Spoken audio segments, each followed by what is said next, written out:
This segment of Panther Sports Talk is brought to you by CFU, the power of service. The UNI football team had 23 kids sign their national letters of intent in December. The new commits come from 7 different states, and a few will be eligible to play in this upcoming spring season. As we wait for the February 20th season opener for UNI football, here are the latest additions to the Panther family, including some familiar names. 23 football players signed to play for the UNI Panthers in December's early signing period. Of those, 7 are offensive linemen, which was an emphasis for this year's class. It takes time to build those bodies, those frames, into Senior Bowl elite players that you can win with day in and day out in this league. So we have to take them at a very young age, before their time maybe to play, because we have to build them into what we all know is a UNI offensive lineman. Also on offense, 3 running backs signed, including former UNI running back Darian Williams' son, Jaden Williams. So yeah, we took some running backs. I was excited. We got a big running back in Jaden. We've got some quick running backs in TK and in Ostrich. So I feel good about the quickness. We've always tried to get a double-headed tailback, meaning the big body and the quick body, so they can complement each other. Because I think we went through 4 tailbacks last year with injuries and things like that. So, I don't know that you can have enough tailbacks. 5 of UNI's 7 preseason All-Americans were defensive players.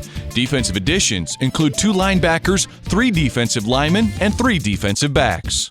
But it's not what we lost, it's what we gained. And I think in our defensive scheme and the way that football has evolved, that defensive back is a lot like a linebacker, a lot like you're playing with 6 of them. If you look at really our scheme, we're on the field with 6 DBs, and the size of them has changed a little bit, but you're playing with more defensive backs than you're playing with defensive linemen and linebackers right now. Transfers include another former Panthers son, Benny Sapp III from Minnesota, and from Stanford, 6'4" defensive end, Dylan Bowles. Academics at Stanford are tremendous, which tells me he's going to go to an academic school that fits his needs, which I think is a compliment to our business school here. I think that's a great feather in the cap of how people view our academics here. Now, football-wise, yeah, we recruited him out of high school. He ended up going to Stanford. He actually will graduate from Stanford and then come here in grad school. The Panther program is preparing for 3 football seasons over the next 18 months, making this an important class of 23 men.